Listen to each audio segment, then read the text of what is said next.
إنما حرم عليكم الميتة والدم ولحم الخنزير وما أهل به لغير الله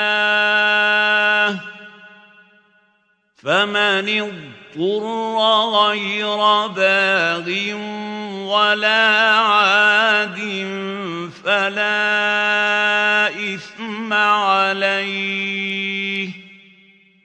إن الله غفور رحيم.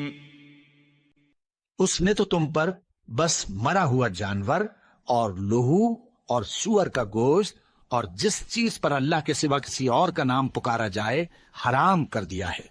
ہاں جو مجبور ہو جائے بشرطے کہ اللہ کی نافرمانی نہ کرے اور حد ضرورت سے باہر نہ نکل جائے اس پر کچھ گناہ نہیں. بے شک اللہ بخشنے والا ہے رحم کرنے والا ہے.